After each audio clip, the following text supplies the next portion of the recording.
గుంటూరు జిల్లా మంగళగిరి మండలం చినకాకాని గ్రామంలో వక్ఫ్ బోర్డు భూములకు సంబంధించిన అంశంపై బీసీవై పార్టీ అధినేత బొడే రామచంద్ర యాదవ్ రైతులతో కలిసి పరిశీలన చేపట్టారు. చినకాకాని ప్రాంతంలో వక్ఫ్ బోర్డుకు చెందిన సుమారు 72 ఎకరాలకు పైగా భూమిని ప్రభుత్వం ఆయస్ కంపెనీలకు కేటాయించడాన్ని బీసీవై పార్టీ తీవ్రంగా వ్యతిరేకించింది. ఈ సందర్భంగా బొడే రామచంద్ర యాదవ్ మాట్లాడుతూ సుమారు 7 దశాబ్దాలుగా ముస్లిం రైతులు వ్యవసాయం చేసుకుంటున్న భూములను బలవంతంగా తీసుకోవడం సరికాదని అన్నారు. పేద రైతుల భూములను తీసుకుని బడా కంపెనీలకు కేటాయించడం సరైన పాలనా విధానం కాదని వ్యాఖ్యానించారు.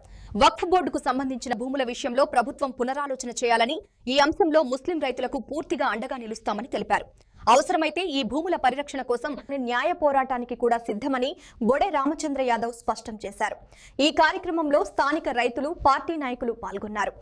మీడియా మిత్రులకు, మైనారిటీ సోదరులకు, రైతులకు ఇక్కడ వచ్చేసిన ప్రతి ఒక్కరికి హృదయపూర్వక నమస్కారం తెలియజేస్తుంది. చంద్రబాబు నాయుడు గారి ప్రభుత్వం అధికారంలోకి వచ్చిన తర్వాత నాయుడు గారి ఆధ్వర్యంలో రాష్ట్రం మొత్తం మీద ఎక్కడెక్కడ భూములు దోపిడీ చేయడానికి అవకాశం ఉందో ఏ ఒక్క అవకాశాన్ని వదిలిపెట్టకుండా అభివృద్ధి పేరు చెప్పి, కంపెనీల పేరు చెప్పి, మరో రకంగా పేరు చెప్పి తనకు కావాల్సిన వాళ్ళకి, బినామీ కంపెనీలకు, తన సొంత మనుషులకు యథేచ్ఛగా కట్టబెట్టే ప్రయత్నం చేస్తున్నారు నారా లోకేష్ నాయుడు గారు. ఈ మధ్య విశాఖపట్నంలో ఆయన నేరుగా స్టేట్మెంట్ కూడా ఇవ్వడం జరిగింది. నేను ఎకరా 99 పైసలకు ఇచ్చేస్తాను, ఉచితంగా ఇచ్చేస్తాను, మొత్తం ఈ రాష్ట్రంలో భూములు ఎంత ఉంటే అన్నీ నేను ఇచ్చేస్తాను అంటూ ఏదో వాళ్ళ నాన్న చంద్రబాబు నాయుడు గారు లేదంటే వాళ్ళ తాత ఖర్జూరు నాయుడు గారి ఆస్తులు అన్నట్టు ఈ రాష్ట్ర భూములకు సంబంధించి విచ్చలవిడిగా బరి తెగించి లోకేష్ నాయుడు గారు మాట్లాడే పరిస్థితి ఉంది.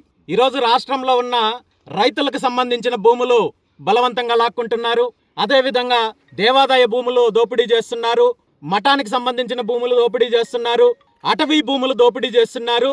ఈరోజు ఇంకొక అడుగు ముందుకు వేసి రాజధాని ప్రాంతంలో మంగళగిరి నియోజకవర్గంలో ఉన్న సుమారు 70 సంవత్సరాల నుండి వక్ఫ్ బోర్డు అధీనంలో ఉన్న భూములు ఏవైతే 70 ఎకరాలకు పైగా ఉన్న భూములు బలవంతంగా సేకరించి తన బినామీ కంపెనీలకు అప్పజెప్పడానికి నారా లోకేష్ గారు ప్రయత్నం చేస్తున్నారు.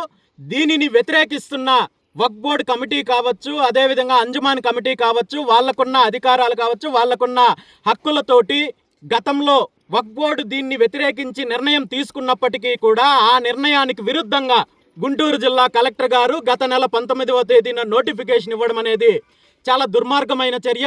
ముఖ్యంగా ఈ 71 ఎకరా కూడా ఇక్కడ స్థానికంగా చిన్నకాకానికి సంబంధించిన రైతులు గత అనేక సంవత్సరాల నుండి ఇక్కడ పంటలు పండించుకుంటున్నారు. మరి ఈరోజు రైతుల నోటిలో మట్టి కొడుతూ, అదేవిధంగా వక్ఫ్ బోర్డు ద్వారా వీళ్ళకి వచ్చే ఈ భూముల ద్వారా వచ్చే ఆదాయంతో చేస్తున్న సేవా కార్యక్రమాలు ఏవైతే ఉన్నాయో, ఎడ్యుకేషనల్ ఇన్స్టిట్యూట్ ద్వారా చదువు చెప్పే కార్యక్రమం కావచ్చు, మరొక సేవా కార్యక్రమాలు కావచ్చు, వీటన్నింటినీ కూడా ఏదో విధంగా ఇబ్బంది పెట్టాలనే కారణంతో భూముల అభివృద్ధి పేరు చెప్పి ఏదో విధంగా లాక్కోవాలనే సాకుతో ఈరోజు బలవంతంగా భూసేకరణ చేసే కార్యక్రమం చేస్తున్నారు. ఈ సందర్భంగా ప్రభుత్వానికి, ముఖ్యమంత్రి చంద్రబాబు నాయుడు గారికి ఒక్కటే చెప్తున్నాను, మీరు నిజంగా అభివృద్ధి చేయాలనుకుంటే, కంపెనీలు తీసుకురావాలనుకుంటే, పరిశ్రమలు తీసుకురావాలనుకుంటే ఈ రాష్ట్రంలో ప్రభుత్వానికి సంబంధించి వ్యవసాయానికి కానీ మరొక దీనికి కానీ అనువుగా లేని భూములు 1000 ఎకరాలు, లక్షల ఎకరాలు ఉన్నప్పటికీ కూడా మీరు వ్యాపారం చేయడం కోసము, అవినీతి చేయడం కోసము ఏదైతే హైవేలకు దగ్గరగా ఉన్న భూములను బలవంతంగా లాక్కోవడానికి ప్రయత్నం చేస్తే మాత్రము 100% బీసీవై పార్టీ అడ్డుకుంటుంది. వక్ఫ్ బోర్డుకు సంబంధించిన భూములు ఏదైతే బలవంతపు భూసేకరణ చేపట్టారో దానికి సంబంధించి దానికి వ్యతిరేకంగా జరిగే పోరాటంలో, ఉద్యమంలో బీసీవై పార్టీ పాల్గొంటుంది, ఖచ్చితంగా మద్దతు ఇస్తుంది. ఈ నిర్ణయాన్ని మీరు వెనక్కి తీసుకునేంత వరకు కూడా మా సోదరుల తరపున నేను అండగా ఉంటానని చెప్పి ఈ సందర్భంగా తెలియజేస్తున్నాను. ఇది మొత్తం 71.57 ఎకరాలండి.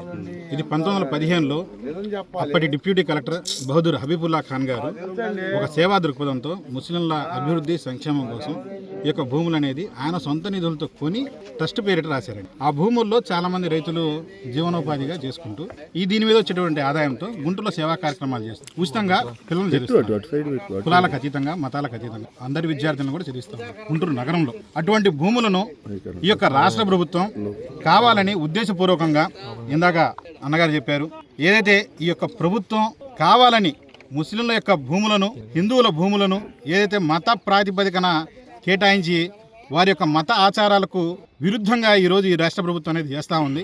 ఈ యొక్క దీనిని గుంటూరు నగరంలో ఆల్రెడీ మేము ఇప్పటికే జమాత్ తరపున మొన్న శుక్రవారం నాడు నిరసన కార్యక్రమం కూడా చేశాము. ఈ యొక్క 24, 25, 26 కడపలో దీని ఇస్తమా ఉంది కాబట్టి ఈ ఇస్తమా అయిపోయిన తర్వాత మా మెత పెద్దలు చెప్పినటువంటి సూచనల ప్రకారం మేము దీనిని ముందస్తుగా తీసుకెళ్తాము. ఈ యొక్క మా యొక్క పోరాటానికి అన్నగారు మద్దతు ఇవ్వడం అనేది ఈ యొక్క ముస్లిం సమాజం అనేది ఎప్పుడు కూడా మర్చిపోదు. అన్నగారి రుణం అనేది ఎప్పటికైనా కానీ ముస్లిం సమాజం తీర్చుకునిద్దని ఈ యొక్క సందర్భంగా తెలుపుకుంటున్నాను. Thank you.